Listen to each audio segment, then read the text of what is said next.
What was President Obama's carbon footprint on Earth Day? I don't think Mother Earth was too happy about the flight he had to take to give a speech in front of a wind turbine. Wind turbine, remember that. That's where he gave that speech. Halfway across the country. Good job on leading by example, Mr. President. Read all about it in my free email newsletter at glennbeck.com. You can sign up for it right now. Yesterday, we did celebrate Earth Day, and so did the mainstream media.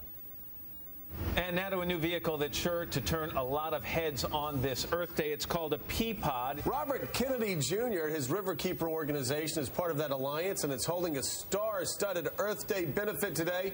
We're going to show you some quick, easy, and cheap ways to make your workplace more eco-friendly. On this Earth Day, we have a closer look at the growing threat to this planet we all call home. Oh, no.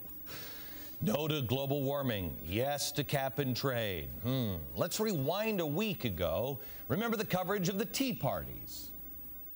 I think you get the general tenor of this. It's anti-government, anti-CNN, since this is highly promoted by the right-wing conservative network Fox. Number two story tonight, the sad reality behind the corporate-sponsored Tea Parties.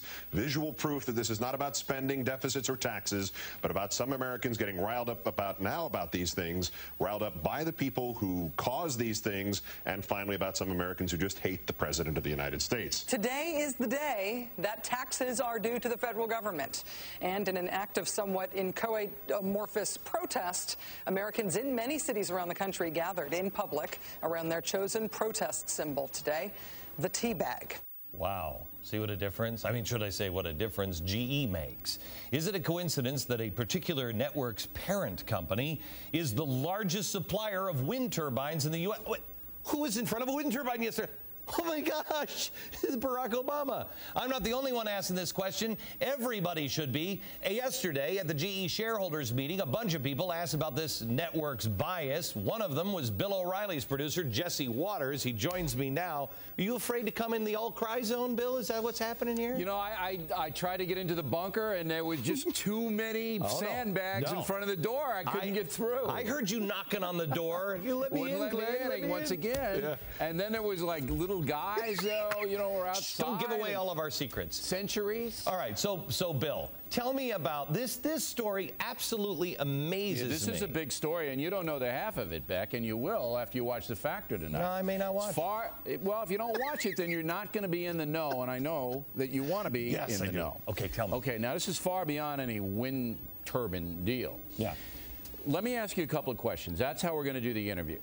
Which is the most pro-Obama network in the country right now? I know it. I'm thinking about it. I got it. Tell the folks. No, it's MSNBC and NBC. NBC News, yeah. Okay.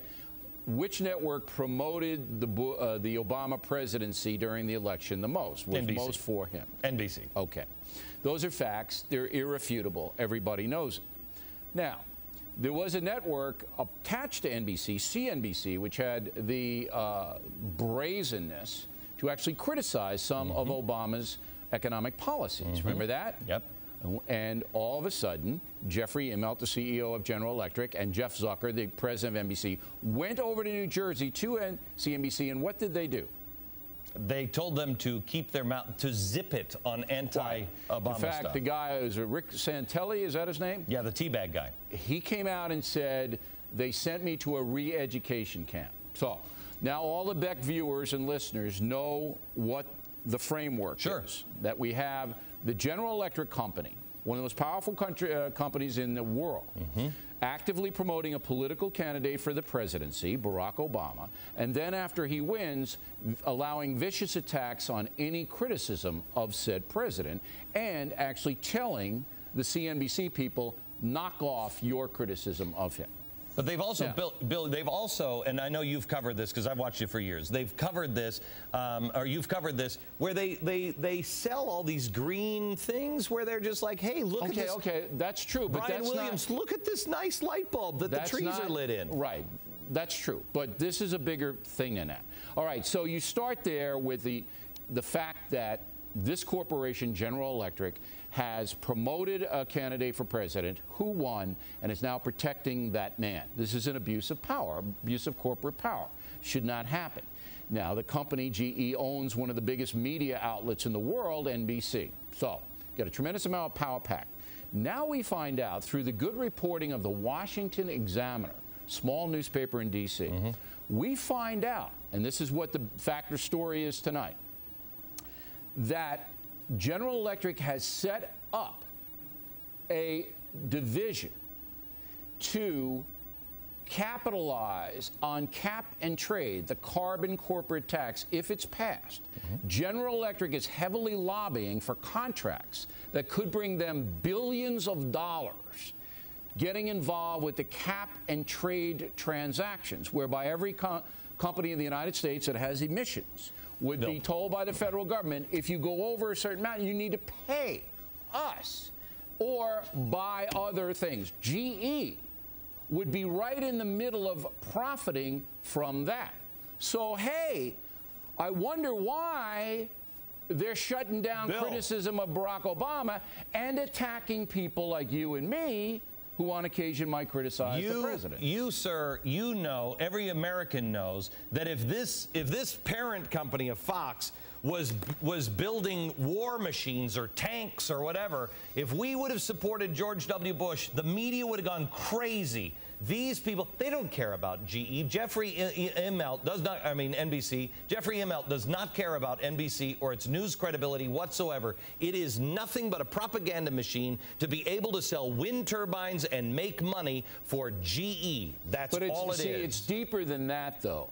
If President Obama were to award the contracts for cap and trade, which isn't passing, by the way, but Nancy Pelosi says she's going to bring it back again. Say it passes. If President Obama then rewards General Electric for all its support and help, that's Chicago politics. That's quid pro quo. So you're into an area now that makes Watergate looks like a Shirley Temple movie. All right. And that's the big story we're breaking tonight. Bill, thank you very much. I'll let you go. I'll let you go this time. This time I'm going to let you go as a friend. I won't hold you and pin you down.